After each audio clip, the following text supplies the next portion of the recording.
하이델베르그 신앙고백서 32주일 문답 함께 하도록 하겠습니다. 제가 묻고 함께 답합니다. 86문. 우리는 우리의 노력에 의해서가 아니라 하나님의 은혜로 말미암아 그리스도를 통하여 비참한 상태에서 구원을 받았습니다. 그렇다면 왜 우리가 아직도 계속해서 선을 행해야 합니까? 분명히 그리스도께서는 자신의 피로 우리를 구속하셨습니다. 그러나 또한 그리스도께서는 그의 성령을 통하여 우리가 그분을 닮아가도록 우리를 새롭게 하시는데, 이렇게 우리를 새롭게 하시는 목적은 하나님이 우리를 위해 행하신 모든 일들을 인하여 우리가 그분에게 감사하고 있다는 모습을 우리의 삶 전체를 통하여 보이며, 또한 우리를 통하여 그분만이 찬양을 받으시게 하시기 위함입니다. 이러한 이유 때문에 우리는 선한 일을 하는 것입니다. 우리가 선한 일을 행하는 또 다른 목적은 우리가 우리의 믿음이 생산해내는 열매를 통하여 우리의 믿음을 확인하기 위함이며, 또한 우리의 경건한 생활을 위하여 우리의 이웃이 그리스도에게로 인도될 수 있게 하기 위해서입니다. 87문. 하나님께 감사하지도 않으며 회개하지도 않으므로 그 길에서 돌이켜 하나님께로 돌아오지 않는 사람도 구원받을 수 있습니까? 구원받을 수 없습니다. 성경은 우리에게 부정한 자, 우상 숭배자, 간음하는 자, 도적질하는 자, 주정뱅이, 거짓말쟁이, 비방하는 자, 강도 등과 같은 자들이 하나님의 나라를 기업으로 물려받지 못한다고 가르쳐 줍니다. 아멘.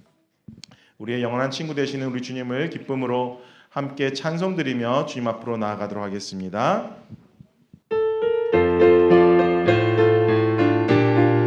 함께 기쁨으로 박수치며 찬송합시다. 내 진정 사모하는, 내 진정 사모하는 친구가 되시는 구주 예수님은 아름다워라. 산 밑에 백합하여 빛나는 새벽별, 주님 영원할 길 아주 없도다. 내 맘이 아플 적에 큰 위로 되시며 나 외로울 때 좋은 친구라. 주는 저 산 밑에 백합 빛나는 새벽별, 이 땅 위에 비길 것이 없도다. 내 맘의 모든 염려 이 세상 고락도 주님 항상 같이 하여 주시고, 시험을 당할 때에 악마의 계교를 즉시 물리치사 나를 지키네. 온 세상 날 버려도 주 예수 안 버려 끝까지 나를 돌아보시니. 주는 저 산 밑에 백합 빛나는 새벽별, 이 땅 위에 비길 것이 없도다. 내 맘을 다하여서 주님을 따르면 길이 길이 나를 사랑하리니. 불불이 두렵잖고 창검도 겁없네. 주는 높은 산성 내 방패시라. 내 영혼 먹이시는 그 은혜 누리고 나 친히 주를 뵙기 원하네. 주는 저 산 밑에 백합 빛나는 새벽별, 이 땅 위에 우리의 영원한 친구 되신 우리 주님께 감사와 영광의 박수 올려드리겠습니다. 할렐루야.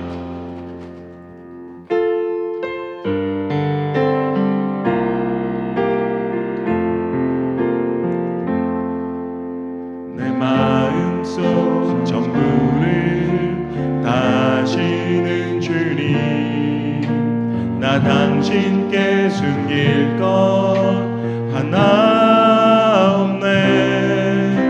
주 보좌 앞에 나아가 아뢰니 모든 근심과 슬픔 사라지네. 주 내 맘에 늘 계시고 나 주 안에 늘 거하니 이 놀라운 사랑, 그 사랑 앞에 나 나아가 목소리 높여 찬양 드리네. 내가 어디에 있든 주 함께 하시니 서 있는 이곳 바로 천국 주 보좌 앞에 나아가 나절하니 주의 은혜와 사랑 넘쳐나 주 내 맘에 늘 계시고 주 내 맘에 늘 계시고 나 주 안에 늘 거하니 이 놀라운 사랑 그 사랑 앞에 나 나아가 목소리 한 번 더 고백합시다. 주 내 맘에 늘 계시고 주 내 맘에 늘 계시고 나 주 안에 늘 거하니 이 놀라운 사랑 그 사랑 앞에 나 나아가 목소리 높여 찬양 드리네. 마음이 상한 자를 고치시는 주님 하늘의 아버지 날 주관하소서 주의 길로 인도하사 자유케 하소서 새 일을 행하사 분케 하소서 의에 줄이고 목이 마르니 성령의 기름 부으소서 의에 줄이고 목이 마르니 내 잔을 채워주소서 성령으로 채우사 성령으로 채우사 주보게 하소서 주의 임재 속에 은혜 알게 하소서 주 뜻대로 살아가리 세상 끝날까지 나를 빚으시고 새날 열어주소서 의에 줄이고 목이 마르니 성령의 기름 부으소서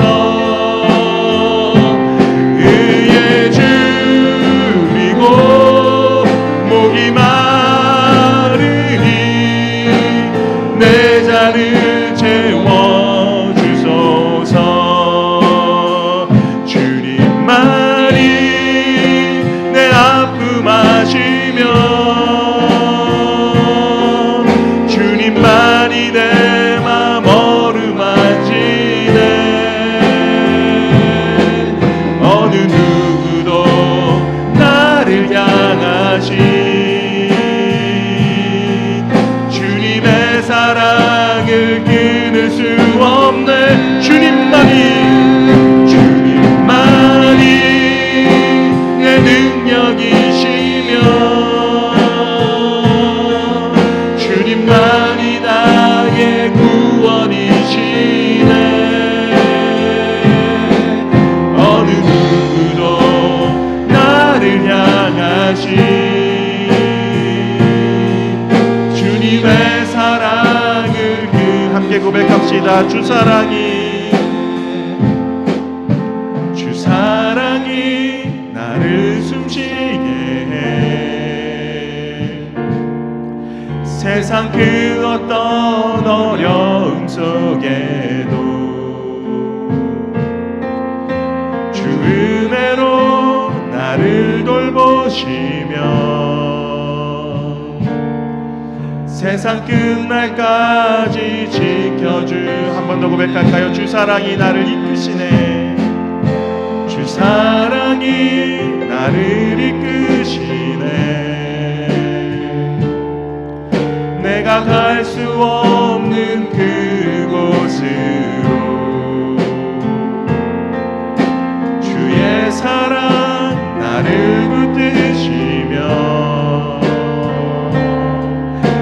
세상 끝날까지 우리 마음 다여 고백합시다. 주님만이 내 아픔 아시며 주님만이 내 맘 어루만지네. 어느 누구도 나를 향하신 주님의 사랑을 끊을 수 없는 주님만이 내 능력이시며 주님만이 나의 구원이시네. 어느 누구도 나를 향하신 주님의 사랑을 끊을 수 없네. 아멘. 우리 다 함께 일어나셔서 피난처 되시는 주 예수와 함께 찬송드리겠습니다.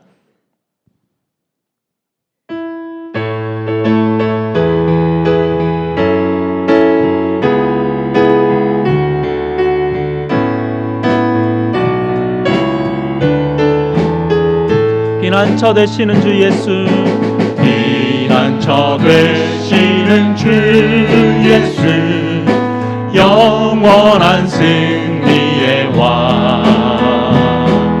주님의 얼굴을 구할 때 주의 빛 비추시네. 주님의 임재에 온 땅은 들리고 우리 기도에 하늘 문 여시네. 온 민족과 열방 주께 경배해 영원히 보좌에 계신 왕께.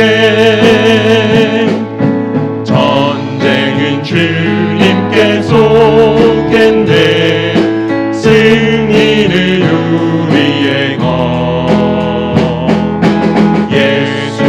이름을 높이며 영원히 찬양하리. 주님의 임재에 온 땅은 들리고 우리 기도에 하늘 문 여시네. 온 민족과 열방 주께 경배해 영원히 하나님 어린 양께. 아멘. 우리 하나님의 이름을 부르며 예배로 나아가겠습니다. 우리의 도움은 천지를 지으신 여호와의 이름에 있도다. 아멘. 우리 하나님께서 저와 여러분을 이렇게 축복하시며 환영하십니다. 하나님 우리 아버지와 주 예수 그리스도로부터 은혜와 평강이 있기를 원하노라. 아멘. 사도신경으로 우리 신앙을 고백드리도록 하겠습니다. 전능하사 천지를 만드신 하나님 아버지를 내가 믿사오며 그 외아들 우리 주 예수 그리스도를 믿사오니 이는 성령으로 잉태하사 동정녀 마리아에게 나시고 본디오 빌라도에게 고난을 받으사 십자가에 못 박혀 죽으시고 장사한 지 사흘 만에 죽은 자 가운데서 다시 살아나시며 하늘에 오르사 전능하신 하나님 우편에 앉아 계시다가 저리로서 산자와 죽은 자를 심판하러 오시리라. 성령을 믿사오며 거룩한 공회와 성도가 서로 교통하는 것과 죄를 사하여 주시는 것과 몸이 다시 사는 것과 영원히 사는 것을 믿사옵나이다. 아멘. 우리 다 함께 찬송 15장으로 하나님께 영광 돌리겠습니다.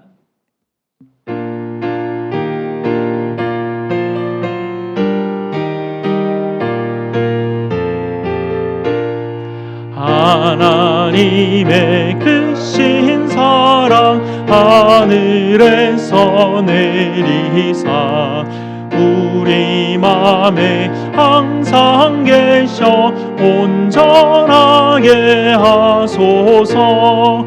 우리 주는 사비하사 사랑 무한하시니 두려워서 떠는 자를 구원하여 주소서. 걱정 근심 많은 자를 성령 감화하시며 복과 은혜 사랑받아 평안하게 하소서. 처음과 끝이 되신 주님 항상 인도하셔서 마귀 유혹받는 것을 속히 끊게 하소서. 전능하신 아버지여 주의 능력 주시고 우리 맘에 임하셔서 떠나가지 마소서.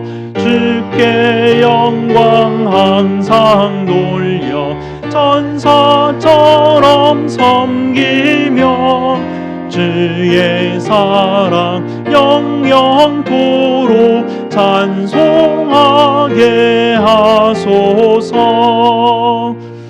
우리들이 거듭나서 힘이 없게 하시고 주의 크신 구원받아 온전하게 하소서.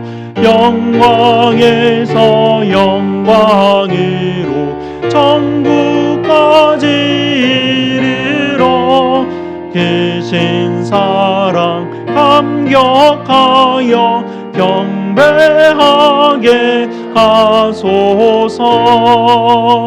아멘. 아멘. 다 함께 앉으셔서 하나님께서 우리에게 주신 약속의 계명을 함께 읽도록 하겠습니다. 하나님이 이 모든 말씀으로 말씀하여 이르시되 나는 너를 애굽 땅 종되었던 집에서 인도하여낸 네 하나님 여호와니라. 제 1은 너는 나 외에는 다른 신들을 네게 두지 말라. 제 2는 너를 위하여 새긴 우상을 만들지 말고 또 위로 하늘에 있는 것이나 아래로 땅에 있는 것이나 땅 아래 물속에 있는 것의 어떤 형상도 만들지 말며 그것들에게 절하지 말며 그것들을 섬기지 말라. 제 3은 너는 네 하나님 여호와의 이름을 망령되게 부르지 말라. 제 4는 안식일을 기억하여 거룩하게 지키라. 제 5는 내 부모를 공경하라. 제 6은 살인하지 말라. 제 7은 간음하지 말라. 제 8은 도둑질하지 말라. 제 9는 내 이웃에 대하여 거짓 증거하지 말라. 제 10은 내 이웃의 집을 탐내지 말라. 아멘. 우리의 죄됨을 십자가 앞에 아뢰는 시간 갖도록 하겠습니다.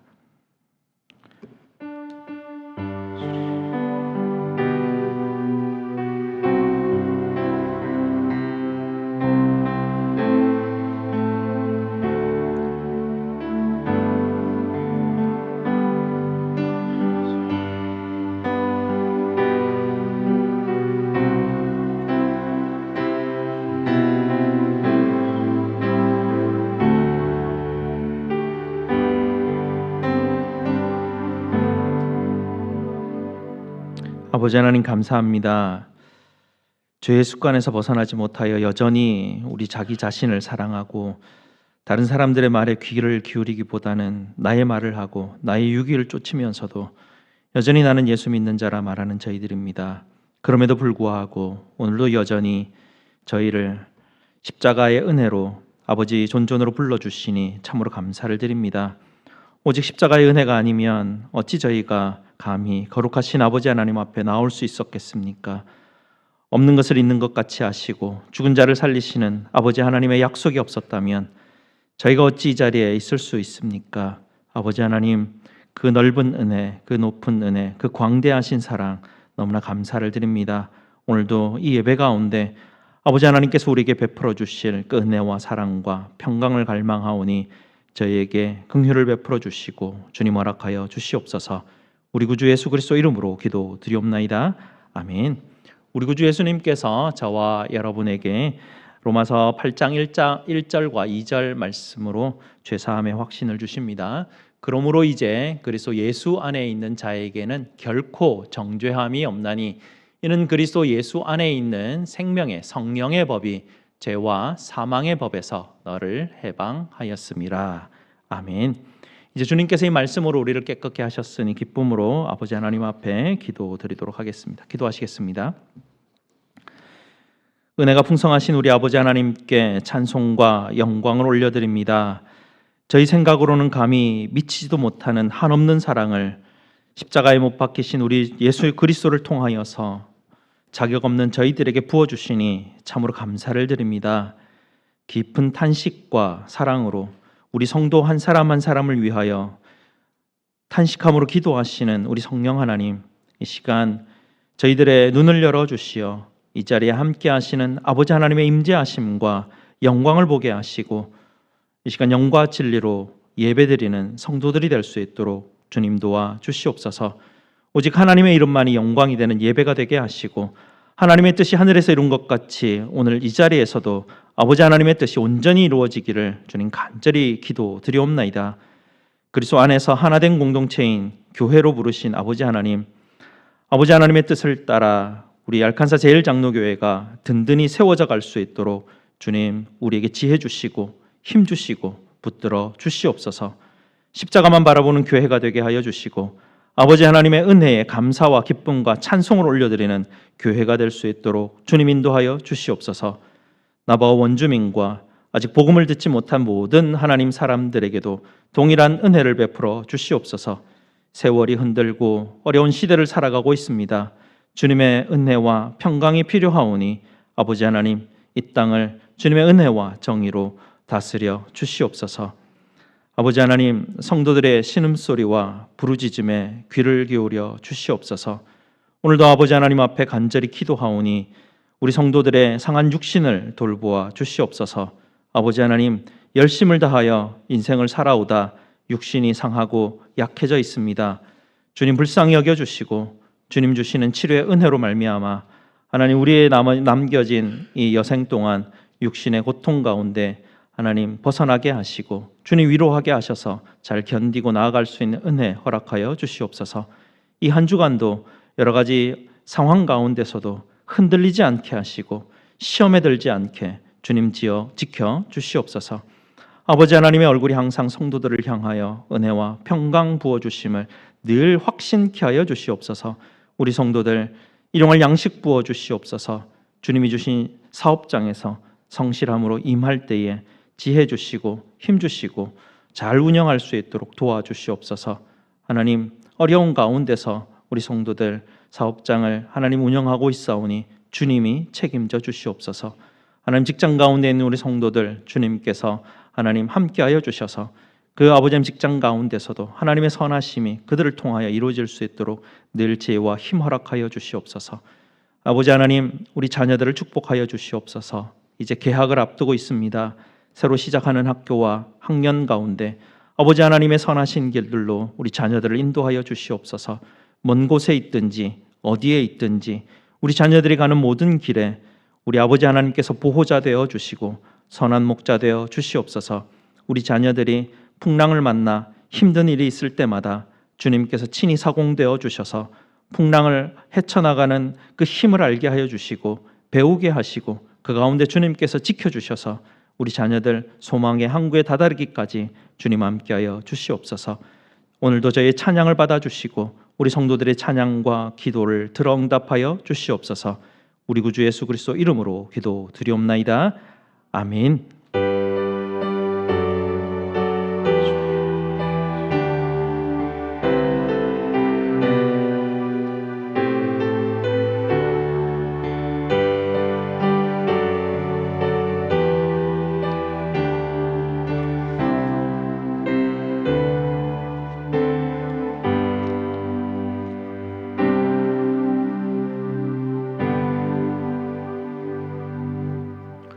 내주는 강한 성이요라는 제목으로 샤론 찬양대에서 영상으로 하나님께 찬양드리겠습니다.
아멘. 감사합니다. 오늘 하나님께서 우리에게 주시는 말씀 보도록 하겠습니다.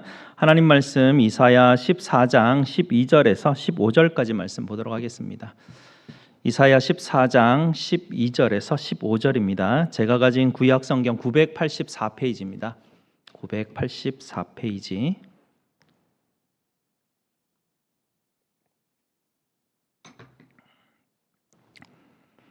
다 찾으셨으면 이사야 14장 12절에서 15절까지 말씀 함께 교독하시고 15절 말씀 같이 읽도록 하겠습니다. 너 아침의 아들 계명성이여 어찌 그리 하늘에서 떨어졌으며 너 열국을 엎은 자여 어찌 그리 땅에 찍혔는고 네가 네 마음에 이르기를 내가 하늘에 올라 하나님의 뭇별 위에 내 자리를 높이리라 내가 북극 지폐의 산 위에 앉으리라 가장 높은 구름에 올라가 지극히 높은 이와 같아지리라 하는도다. 그러나 이제 네가 스올 곧 구덩이 맨 밑에 떨어짐을 당하리로다. 아멘. 말씀 위에서 함께 기도하시겠습니다. 아버지 하나님 감사합니다. 오늘도 하나님의 귀한 말씀 앞에 저희를 불러주셨으니 하나님 주님의 말씀 앞에 설 수 있도록 우리의 마음을 다스려 주시옵소서. 우리의 마음의 귀를 열어주셔서 하나님 우리가 주님의 말씀을 받기에 준비되게 하시고 주님의 말씀에 들리게 하시고 깨달아지게 하시고 깨달아진 대로 살아갈 수 있는 힘도 허락하여 주시옵소서. 예수 그리스도 이름으로 기도드리옵나이다. 아멘. 여러분 인류 역사상 가장 높이 올랐다가 가장 밑바닥으로 떨어졌던 사람들이 어떤 사람들이 있을까요? 나폴레옹일 수도 있고요. 히틀러일 수도 있고요. 아니면 우리가 지금 삶을 살아가고 있는 이 시대에 어떤 권력자일 수도 있습니다. 영국의 어떤 여객선 회사에서 광고를 하나 냈는데요. 이런 광고가 있습니다. 우리는 신도 가라앉힐 수 없는 배를 만들었습니다. 이렇게 광고했던 배가 바로 1900년대 초반부에 있었던 타이타닉호를 광고할 때 이렇게 광고했다고 합니다. 당시 최신 기술이었고요. 막대한 자본을 들여서 인류 역사상 인간의 구조물로 가장 거대한 구조물을 만들었던 그 배였습니다. 사람들이 당시 이 배를 보면서 인간의 기술이 드디어 자연을 정복하는구나 이렇게 감탄하기도 했다고 합니다. 1912년 4월 10일에 이 타이타닉호가 처음 항해를 시작하는데요. 이 배가 처음 항해를 시작하고 4일이 지난 4월 14일 자정쯤에 빙산에 충돌하게 됩니다. 그래서 배가 두동강이 나서 대서양 바닥으로 가라앉게 되었죠. 하늘까지 닿을 것 같은 그 거대한 배가 단 2시간 40분 만에 흔적조차 찾을 수 없게 바다 가운데로 가라앉아 버렸습니다.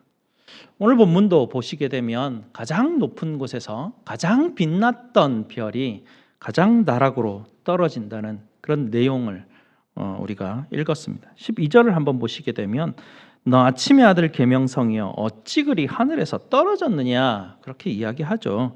12절에 나오는 계명성 이것은 금성을 뜻하는데요. 이 계명성이 지칭하고 있는 것은 우리가 14장을 다 읽지는 않았지만 당시 바벨론 제국을 다스렸던 바벨론의 황제를 지칭하는 그런 비유였습니다. 그리고 12절에 아침의 아들이라고 번역이 되어 있는데요.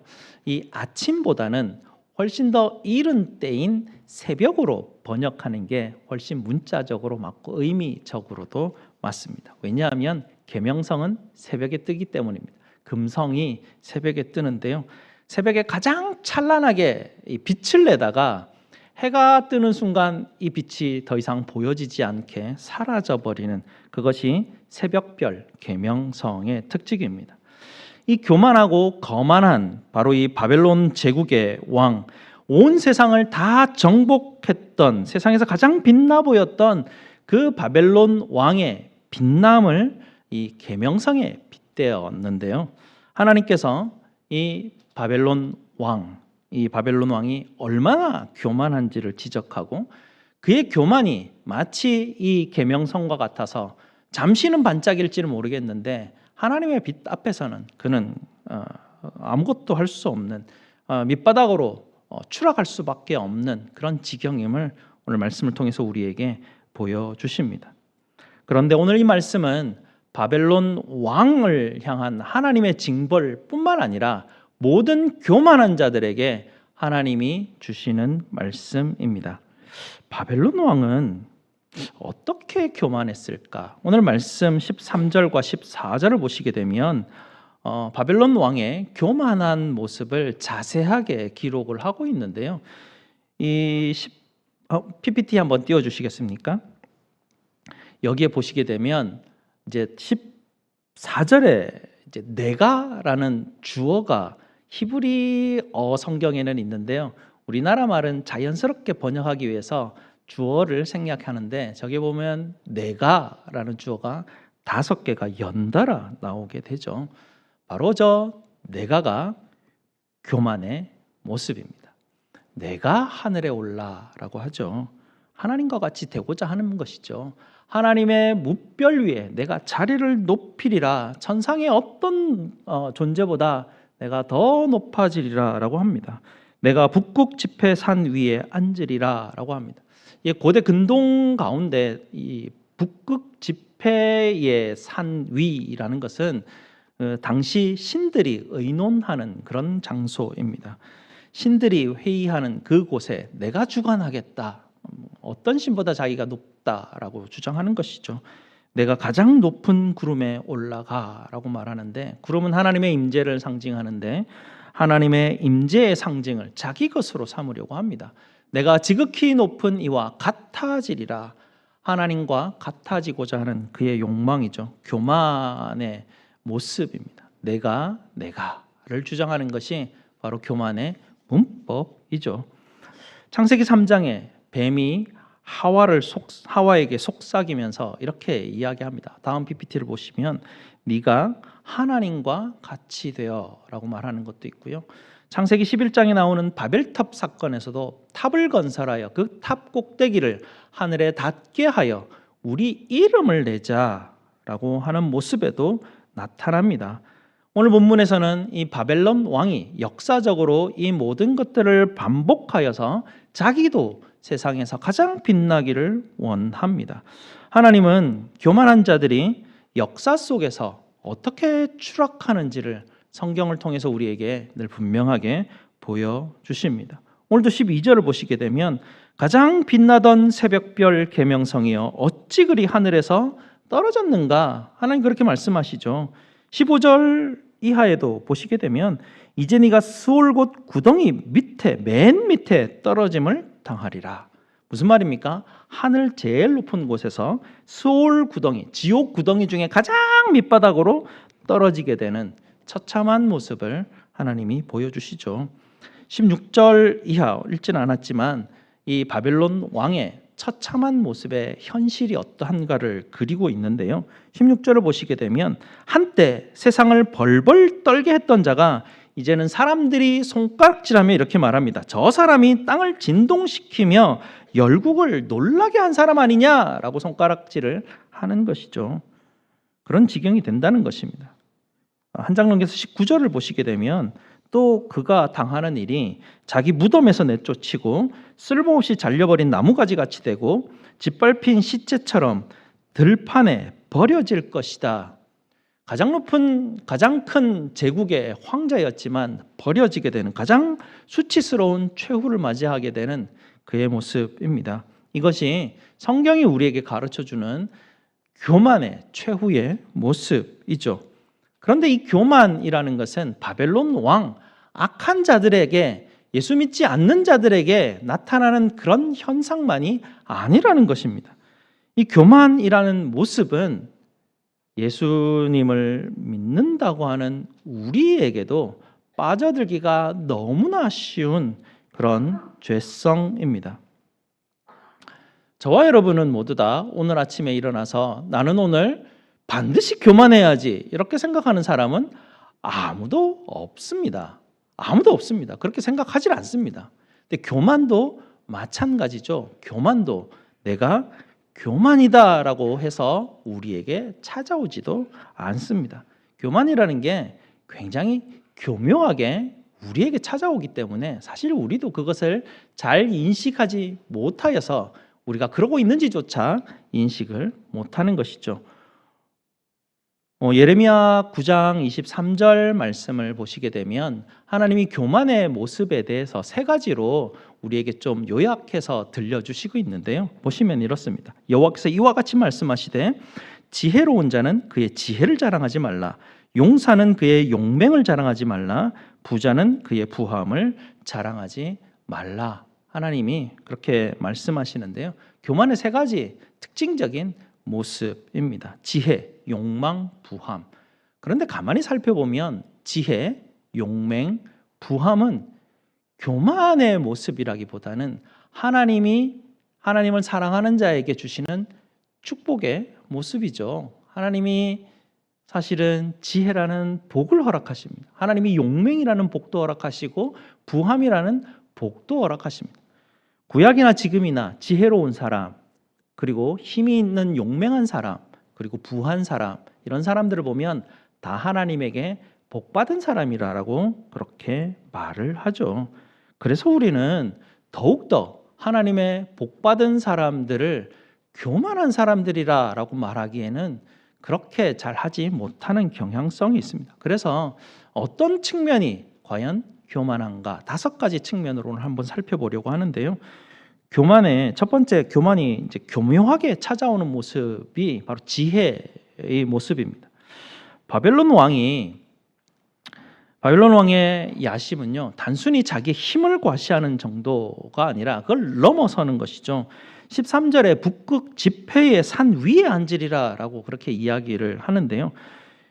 그 신들의 우주의 운명을 결정하는 그 신들의 회의에 자기가 참석해서 자기의 지혜와 자기의 지식을 뽐내리라, 세상의 운명을 자기의 지혜로 주도하리라, 그렇게 생각하는데요. 근데 사실 이 지혜, 이 지식은 어떤 이 자체가 교만을 일으키는 것은 아닙니다. 문제는 내가 지혜를 가지고 이제 뭔가 좀 알게 될 때의 문제입니다. 우리가 지혜를 가지고 뭔가 알게 될 때 우리는 하나님을 의지하는 대신에 내가 가진 지혜를 자랑하고 싶어 한다라는 것입니다. 그래서 성경은 우리에게 지혜를 가진 자들에게 미리 경고를 주시는 것입니다. 지식이 많아질수록, 지혜와 지식이 많아질수록 우리는 이 지혜와 지식을 하나님으로부터 받은 선물이라고 말은 하는데 그렇게 생각하지 않습니다. 내가 얼마나 열심히 공부해서 내가 이 학위를 땄는데, 내가 얼마나 열심히 공부를 하고 해서 내가 이 자리에 올랐는데, 마음속에 우리는 그렇게 생각할 수밖에 없는 죄성이 있습니다. 그런데 우리가 기억해야 합니다. 우리가 정말 뭔가를 안다면 내가 아는 그것은 바로 하나님이 내게 주신 선물이다. 하나님을 자랑할 근거이지 나를 자랑할 근거가 아님을 우리는 기억해야 합니다. 끄떡끄떡 하시면서 하시는데 나는 공부를 많이 안 했기 때문에 내게 해당하지 않아. 우리 대부분이 좀 그렇게 생각하는 경향이 있는데요. 네, 우리가 정말 지혜와 지식을 가졌다면 정말 철저하게 하나님이 주신 선물입니다. 이걸 기억하지 못하면 바벨론 왕이 자기 스스로 찬란하게 빛나고자 하는 그 교만의 길을 따라가게 되는 것입니다. 두 번째는 용맹함인데요. 바벨론 왕은 고대 근동 세계에서 세계를 정복했던 왕이었습니다. 그런 땅을 진동시키고 세상을 놀라게 할 정도로 용맹하고 힘을 가졌던 사람이죠. 근데 이런 용맹함, 이 힘도 마찬가지입니다. 힘을 가진 사람들은 착각을 하죠. 이 힘이 나에게서부터 흘러나온다라고 착각합니다. 시편 33편 16절과 17절 말씀을 보시면 많은 군대로 구원 얻은 왕이 없으며 용사가 힘이 세어도 스스로 구원하지 못하는도다. 구원하는 데는 군마는 헛되며 군대가 많다 하여도 능히 구원하지 못하는도다. 말씀이 이렇게 이야기하고 가르치시죠.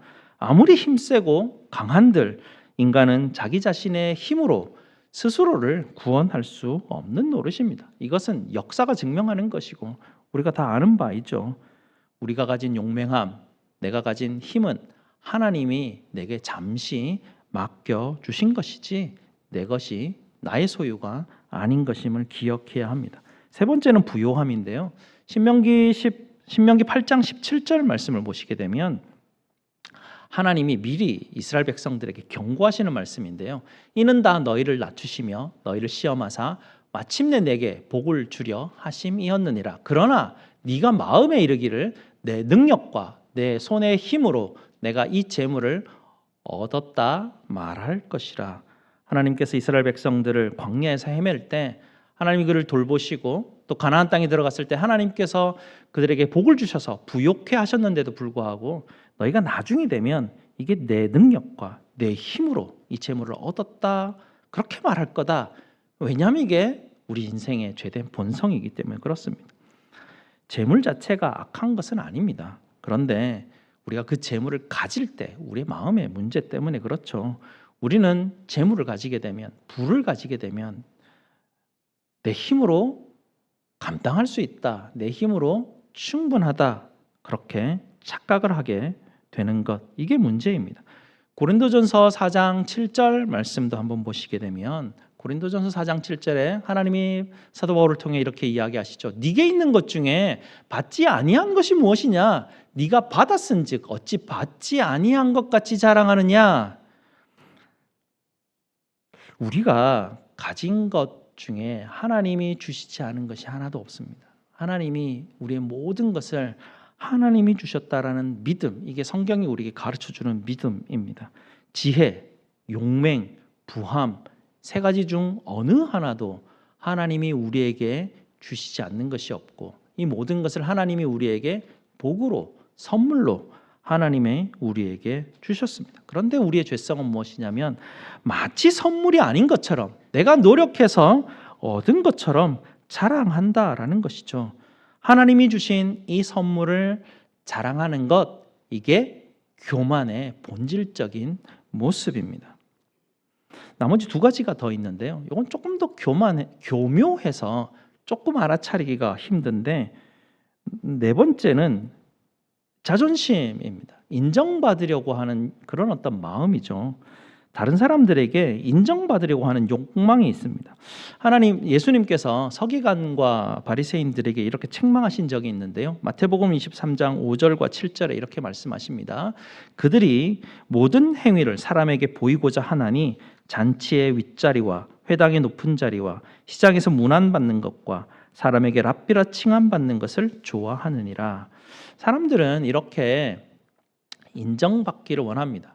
그러면서 우리의 마음은 어떻게 합리화를 하냐면 저는 그저 사람들에게 내가 한 일에 대해서 인정받기를 원합니다. 인정받고자 함이 우리에게는 너무나 자연스러운 모습이기 때문에 사실은 이것을 교만이라 생각하기 힘들죠. 그러나 그 본질을 보시게 되면 하나님의 평가만으로는 부족하다는 생각이 그 속에 숨어 있는 것이죠. 사람의 박수를 하나님이 인정하시는 것보다 더 원하는 것입니다. 이것은 결국 하나님을 떠나서 다른 것에서 만족함을 추구하려는 죄의 본성의 모습이죠. 하나님이 말씀을 통해서 우리에게 늘 가르쳐 주시지 않습니까? 너는 내 보배로운 백성이라, 너는 내가 가장 사랑하는 자라, 내가 내 아들을 희생하기까지 너희를 위해서 그렇게 했다. 얼마나 큰 가치 있는 자인지, 얼마나 보배로운 자인지, 얼마나 존귀한 자인지 하나님은 우리에게 늘 말씀해 주심에도 불구하고 우리는 이 말씀을 우리의 마음에 담지 않고 다른 것들에서 우리의 가치를 자꾸 증명해 내려고 합니다. 인정받고 싶어 하죠. 이것이 교묘히 숨겨진 교만의 다른 얼굴입니다. 이것보다 더 깊이 숨겨져서 정말 교만인지 모르는 마지막 모습이 무엇이냐면 자기 연민입니다.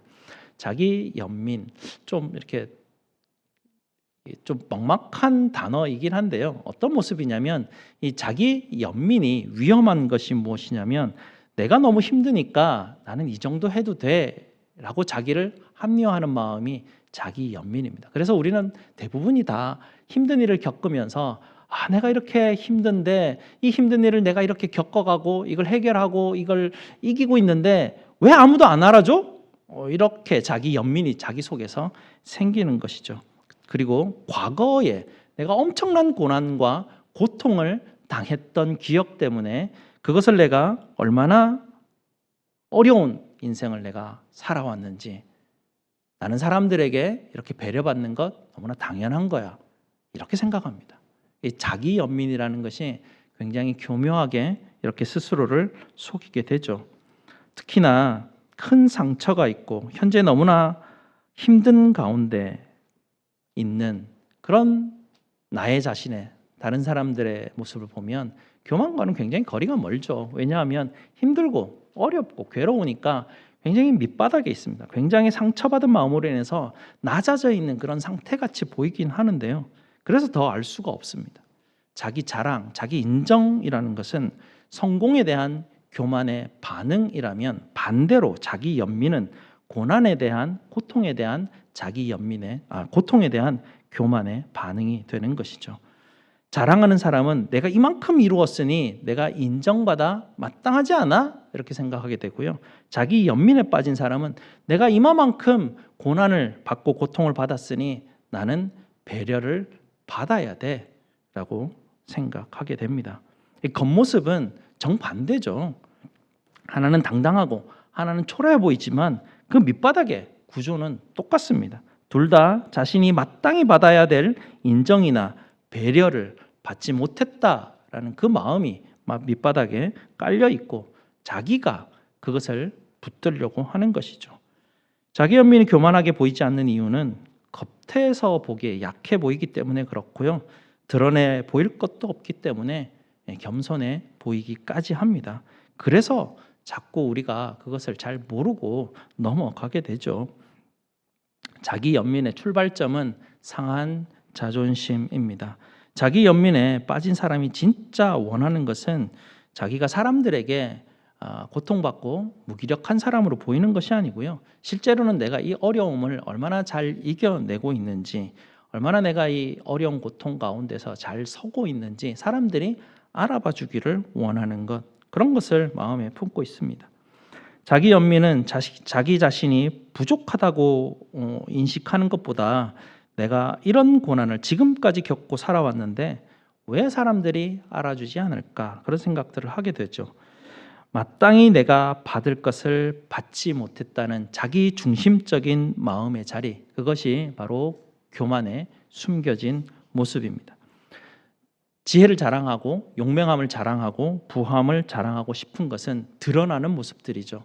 이것은 하나님이 우리에게 주신 선물임에도 불구하고 그것을 감사하지 않고, 하나님이 주신 선물을 하나님이 우리에게 주신 이유가 있는데 그 이유를 갖지 않고 내 것으로 붙들려고 하는 것, 내 것인 양 자랑하는 것, 그것이 교만이고요. 또 다른 숨겨진 두 가지 교만의 얼굴은 인정받으려고 하는 것과 자기 연민의 모습입니다. 이 다섯 가지는 모습은 다 다르지만 뿌리가 같죠. 하나님을 신뢰하지 않고 내 힘, 내 지혜, 내 존재감으로 스스로 지키고 세우려고 하는 바벨론 왕이 노래했던 내가의 모습입니다. 바벨론 왕의 노래가 스올로 추락하며 끝난 것처럼 이 다섯 가지 교만의 얼굴도 결국은 공허함 가운데 무너지게 될 것입니다. 이 바벨론 왕의 길과 반대로 가는 길이 예수님의 길입니다. 그 예수님의 길이 바로 빌립보서 2장 6절과 9절에 나타나고 있죠. 다시 한 번 더 보도록 하겠습니다. 빌립보서 2장 6절과 9절, PPT 말씀 보시면요. PPT요. 안 들어와 있나요? 안 들어와 있는 것 같습니다. 우리 빌립보서 2장 6절과 9절 한번 찾아보시겠습니다. 빌립보서 2장, 잘 아시는 말씀인데요. 신약성경 319페이지입니다. 신약성경 319페이지, 빌립보서 2장 6절에서 9절까지 말씀입니다. 다 찾으셨으면 같이 한번 읽도록 하겠습니다. 그는 근본 하나님의 본체시나 하나님과 동등됨을 취할 것으로 여기지 아니하시고 오히려 자기를 비워 종의 형체를 가지사 사람들과 같이 되셨고 사람의 모양으로 나타나사 자기를 낮추시고 죽기까지 복종하셨으니 곧 십자가에 죽으심이라. 이러므로 하나님이 그를 지극히 높여 모든 이름 위에 뛰어난 이름을 주사. 아멘. 계명성의 길과 예수님의 길은 정확히 반대 방향이죠.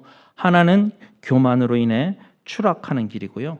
다른 하나는 자발적으로 낮아지심을 통하여 하나님의 영광스러운 높아지심을 경험하는 길입니다.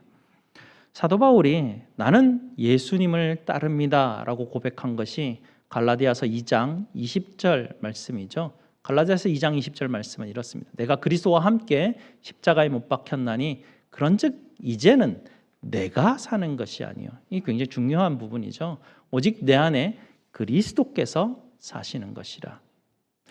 믿음은 내가 사는 것이 아니고 내 안에 그리스도께서 사시는 것이 믿는 믿음 안에 살아가는 것임을 사도는 고백했고 이것을 우리에게 가르쳐 주셨습니다. 이것이 믿음이죠. 믿음은 하나님의 아들을 믿는 것입니다. 믿는 사람은 마음속에 내가 살아가지 않습니다. 내 안에 그리스도께서 사시면 그리스도는 금방 우리가 읽었던 빌립보서 2장 말씀처럼 낮아지신 분이십니다. 그분이 내 마음에서 그분이 나를 통해서 드러내시고자 하는 것이 그분의 낮아지심이죠. 알라바마 몽고메리에 있는 우리 교단교회가 있는데요. 몽고메리에 가시면 현대차 공장이 있죠. 현대차에 엄청나게 큰 공장이 있습니다. 견학도 한번 했었는데요. 어마어마한 규모가 있습니다. 거기에 있는 직원들과 거기에 있는 사장님, 굉장히 높은 직급에 있는 주재원들이 이 교회에 많이 참석하고 있죠. 그래서 목사님이 그런 얘기를 합니다. 현대차 공장의 사장이나 높은 직급에 있는 사람은 보면 좀 겸손해 보여요. 그런데 협력 업체에 있는 그 군소 작은 업체의 공장을 가진 사장님들은 생각보다 좀 거만해 보입니다라고 그렇게 이야기해요. 그러면서 이렇게 이야기하시는데요. 현대차 공장에 있는 사장과 그 직급이 높은 사람은 자기 위에 한국의 회장님이 있다는 거예요. 자기 위에 항상 누군가 더 높은 사람이 있다는 거예요. 그래서 자기가 아무리 높은 큰 거대한 공장의 책임자로 있는데도 불구하고 그 마음에는 항상 지시를 따를 준비가 되어 있는 태도로 항상 그 마음이 되어 있다는 것이에요. 그러니까 누군가 지시하고 누군가의 귀를 기울여야 되는 게 늘 몸에 배어 있는 사람입니다. 우리가 보기엔 굉장히 거대한 공장이 높은 사람임에도 불구하고 그렇죠. 근데 협력업체 사장님들은 작은 공장이지만 자기 위에 아무도 없습니다.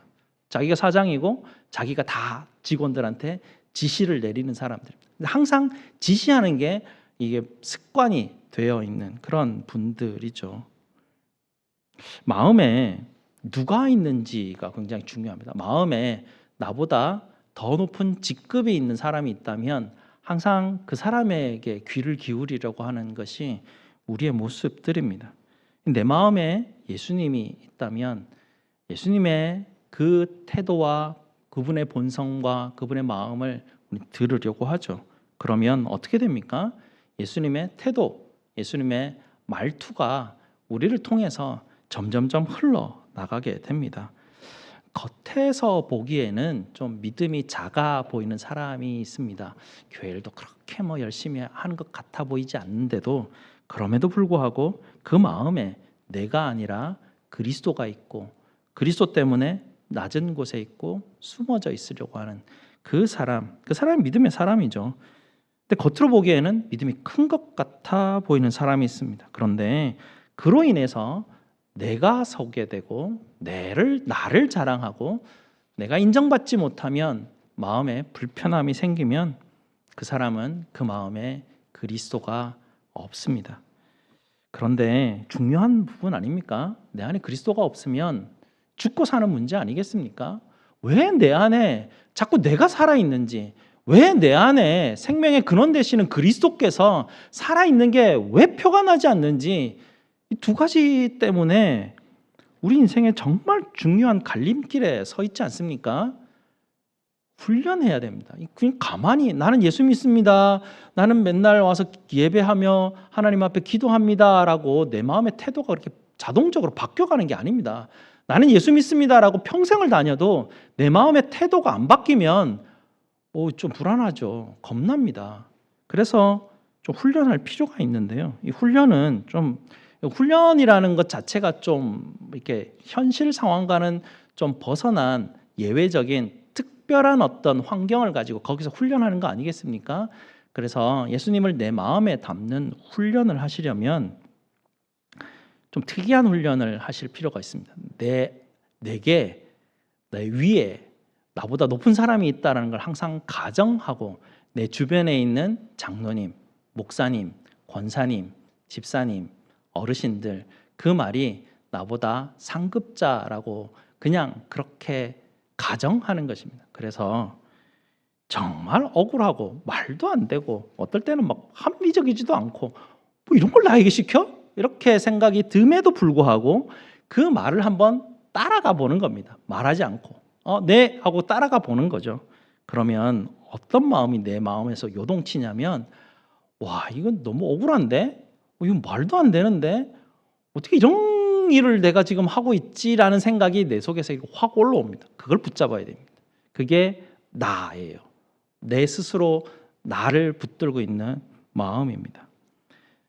그렇게 내가 얼마나 요동치는지, 얼마나 내가 나됨을 버리기 힘들어하는지, 조금만 불합리하고 억울한 일을 당하면 견딜 수 없어하는 나의 마음들. 지난주에 어떤 이 노회장이 되면 목사님들한테 이런저런 전화를 받게 되는데요. 어떤 목사님이 하소연을 하는 거예요. 웬 권사님이 교육부 전도사님, 교육부 목사님이죠. 교육부 목사님에게 가가지고 장부를 들고 가서 가지고 막 따지더라는 거예요. 왜 이건 이렇게 하고 이렇게 하고 막 뭔가 좀 상처를 받으신 것 같아요. 자존심에. 가서 근데 그 장부는 어디서 가졌게요? 장로님이 남편 되시는 장로님이 재정부장인데 자기 그걸 가져간 거예요. 그 여자분이 그걸 어디서 얻을 수 있었겠어요? 자기가 억울하니까 막 자기가 당하는 어떤 자존심에 상처가 나니까 막 달려가 가지고 나를 증명해내려고 하는 그런 모습들. 교육부 목사님이 가면은 그 교회 교육부 어떻게 해요? 목사님 나가셨대요. 아무튼 그런 일들이 막 생기는 거예요. 막 엄청난 일들이 나 자신을 막 이렇게 증명해 보이고 이런 우리의 모습들 때문에 참 어려운 일들이 생겨납니다. 이런 나의 모습을 보려면 말도 안 되는 이런 훈련 상황에 나를 집어넣고 한번 해보는 것이죠. 이렇게 하는 것이 우리 주님이 우리를 위해서 하셨던 일입니다. 주님이 억울하신 일, 말도 안 되는 일을 걸어가셨는데요. 우리 주님이 우리를 위해서 다 하셨던 일들인데 우리도 그걸 한번 따라가 보는 것이죠. 낮은 자리로 따라가다 보면 어떤 일이 생기냐면 하나님이 이상한 나와 전혀 의도치 않은 일들로 인해서 하나님 나를 높이시는 일들이 생기게 돼요. 그러니까 내가 막 누구보다 이렇게 높아지고 힘이 세지는 게 아니라 영향력이 생기기 시작합니다. 내가 말을 하면 사람들이 귀를 기울여주고 내가 어떤 곳에 들어가게 되면 분쟁이 일어나던 것이 자연스럽게 없어지게 되고 사람들의 얼굴이 막 일그러지다가 그 사람이 들어가게 되면 갑자기 얼굴에 다들 웃음꽃이 피어지게 되고 언제 싸웠느냐는지 다 잊어버리게 되는 정말 특이한 영향력이 발휘되는 어떤 사람으로 하나님께서 그를 변화시키게 됩니다. 그것이 하나님의 영광이 드러내는 모습이죠.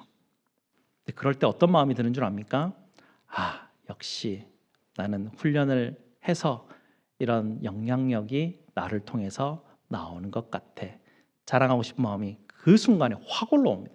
내가 뭔가 올라갔다 싶으면 우리의 그 마음은 항상 밑바닥으로 떨어지게 됩니다. 이 죄성이 없어지지 않고 평생을 돌아갑니다.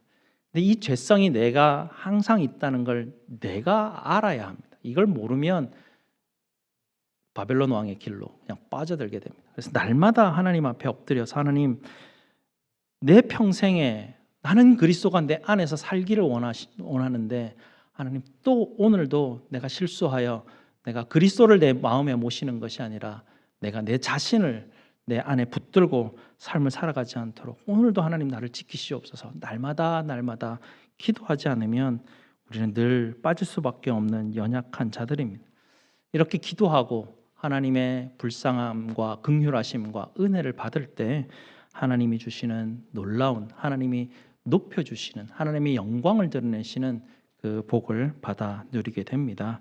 하늘 보좌를 버리시고 낮은 곳으로 내려오신 예수 그리스도의 마음을 닮으셔서 교만한 바벨론 왕의 길을 걷는 것이 아니라 우리 예수님의 길을 걸으시는 저와 여러분 되시기를 주님의 이름으로 축원합니다. 기도하시겠습니다.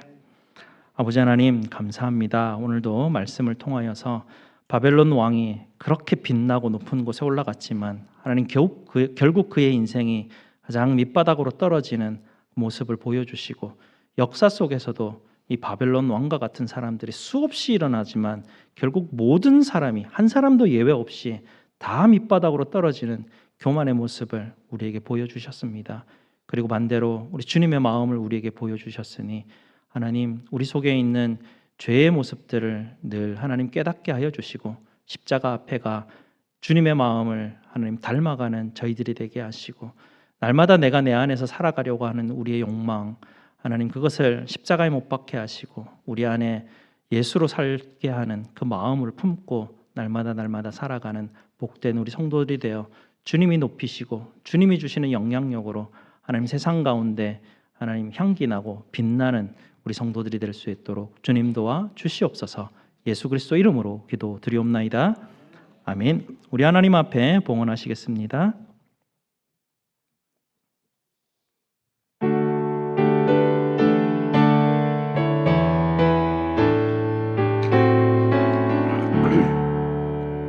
내게 있는 모든 것을 아낌없이 드리네. 사랑하고 의지하며 주만 따라 살리네.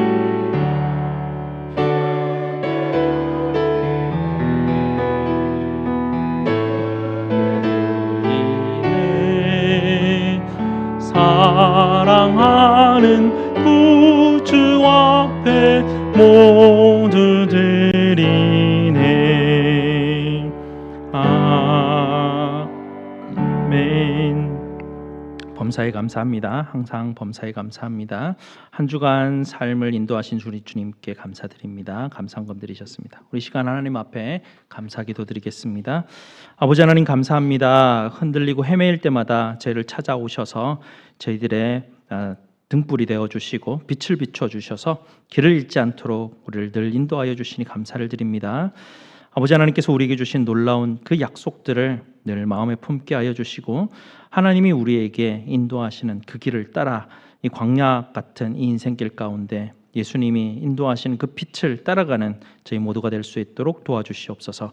오늘도 아버지 하나님의 은혜에 감사하여 각종 예물로 하나님 앞에 드리오니 10의 1과 각양 감사와 성교와 주정 헌금으로 드리오니 드리는 손길들을 기억하여 주시고 저희 모든 필요를 주님 채워 주시옵소서. 새로운 한 주간을 시작합니다. 우리 성도들 주님의 평안과 은혜를 부어 주시옵소서. 저희의 모든 쓸 것을 채우시는 우리 주 예수 그리스도 이름으로 기도드리옵나이다. 아멘. 우리 다 함께 일어나셔서 찬송 191장으로 하나님께 찬송 드리겠습니다.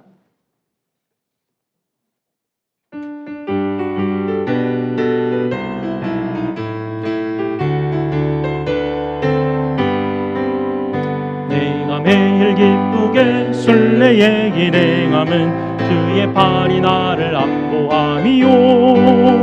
내가 주의 큰 복을 받는 참된 비결은 주의 영이 함께함이라. 성령이 계시네. 할렐루야 함께하시네. 좁은 길을 걸으며 밤낮 기뻐하는 것 주의 영이 함께함이라. 전에 죄에 빠져서 평안함이 없을 때 예수 십자가의 공로 힘입어 글발 아래 엎드려 참된 평화 얻으면 주의 영이 함께함이라. 성령이 계시네 할렐루야 함께하시네. 좁은 길을 걸으며 밤낮 기뻐하는 것 주의 영이 함께함이라. 나와 동행하시고 난 염려하시니 나는 숲의 새와 같이 기쁘다. 내가 기쁜 마음으로 주의 뜻을 행함은 주의 영이 함께함이라. 성령이 계시네 할렐루야 함께하시네. 좁은 길을 걸으며 밤낮 기뻐하는 것 주의 영이 함께함이라. 세상 모든 욕망과 나의 모든 정욕은 십자가에 이미 못을 박았네. 어두운 밤이 지나고 무거운 짐 벗으니 주의 영이 함께함이라. 성령이 계시네 할렐루야 함께하시네. 좁은 길을 걸으며 밤낮 기뻐하는 것 주의 영이 함께함이라. 아멘. 축도가 끝난 후에 우리 자녀들 예배실에 같이 올 수 있도록 좀 누가 광고를 좀 해주시기 바랍니다. 하나님의 복을 선포하도록 하겠습니다. 여호와는 너희에게 복을 주시고 너희를 지키시기를 원하며 여호와는 그의 얼굴을 너희에게 비추사 은혜 베푸시기를 원하며 여호와는 그 얼굴을 너희에게로 향하여 드사 평강 주시기를 원하노라. 아멘.